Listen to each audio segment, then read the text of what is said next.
Anong ginagawa niyo kapag kayo'y nalulungkot?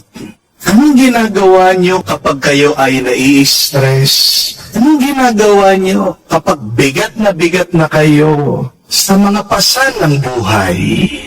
Mga kapatid, bago po kayo umiyak, bago kayo magreklamo, bago kayo mag-isip ng mga negatibo, masasama, umpisahan niyo magpuri at magpasalamat kayo sa Diyos. Kasi mga kapatid, dapat wag tayong magpatalo sa ating mga problema. Sabihin mo, problema lang yan.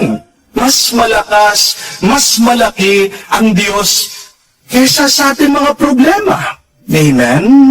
Kahit na marami kang utang, simba ka pa rin. Kahit na broken-hearted ka, magdasal ka pa rin.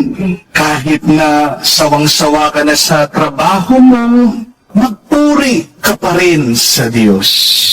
Kahit na hindi mo na kaya matiis, sakit siya sa iyong pangangatawan, huwag kang magsasawa na sumamba sa Diyos.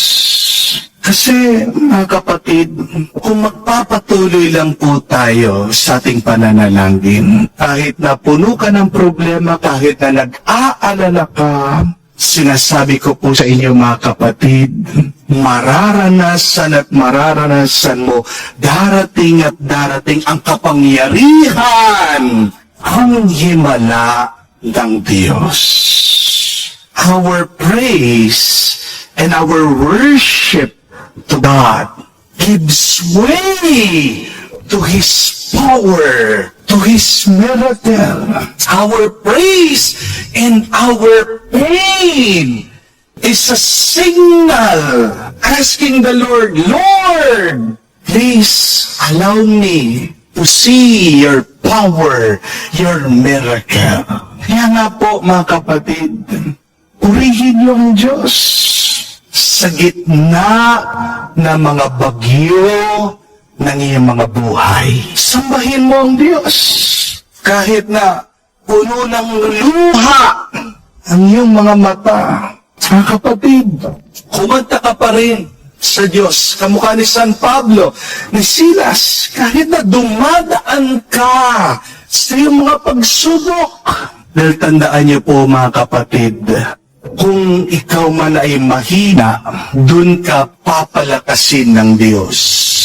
Kung magtitiwala ka lang sa Kanya. Amen?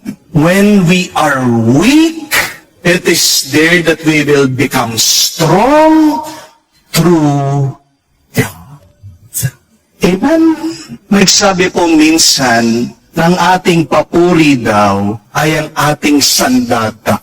Our praise is our spiritual weapon. Do you believe that? Naniniwala po ba kayo doon? Para po sa akin, habang pinagmumunihan ko, ang ating papuri ay sandata. Binabalikan ko po, binabasa ko ang salita ng Diyos sa Biblia. Na-realize ko po, mali po yun. Kasi wala naman po nakasulat sa Biblia na kayong mga nakikilaban sa buhay, purihin niyo ang Diyos. Wala pong nakasulat sa Biblia na kayong mga nasa digmaan, sambahin niyo ang Diyos. Alam niyo po kung anong nakasulat talaga sa Biblia? Ito po. Let everything that breathes praise the Lord. Ibig sabihin, kung humihinga ka habang buhay ka, ano man ang pinagdadaanan mo, basta't humihinga ka, basta't buhay ka, nagpuri ka, pasalamat ka, magdasal ka sa Diyos. Praise is not our weapon, but praise is our responsibility. Remember that. Praise is our responsibility. At napakaganda po ng salitang yon. Let's break it down.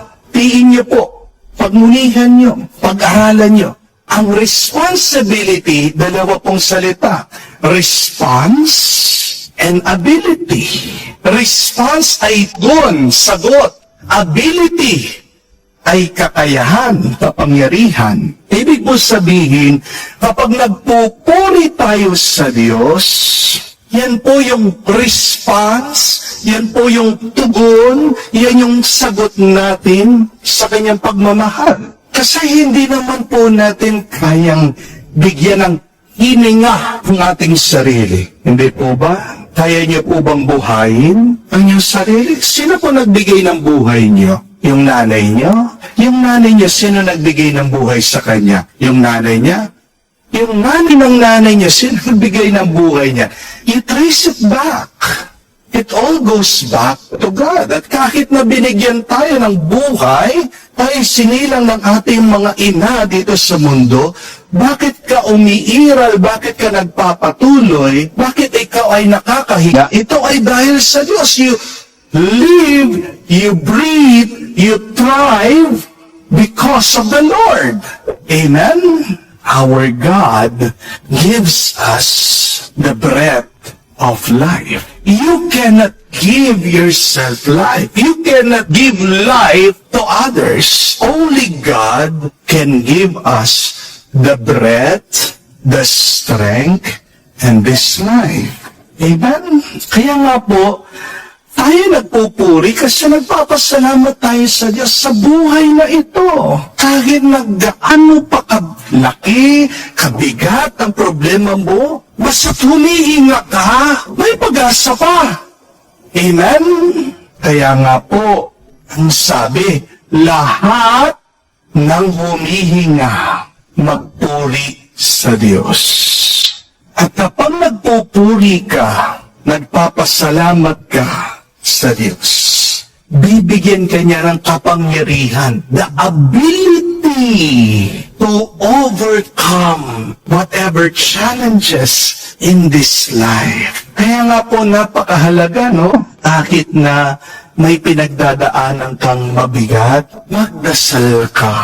Kasi sa pagpupuri mo sa Diyos, bibigyan ka ng paraan ng Diyos para magtagumpay sa mabigat mong pinagdadaanan, dyan sa iyong pagsubok, dyan sa iyong problema. Amen? This is why, do not forget, my dear friends, in your happy moments, praise God. In your difficult moments, seek God.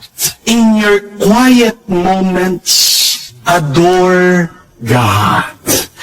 In your painful moments, love God. And in every moment, thank God. Ano pong mga paghihirap niyo ngayon? Kapatid, gamitin mo yan bilang iyong dasal at panalangin. Magpuri po tayo palagi sa Diyos.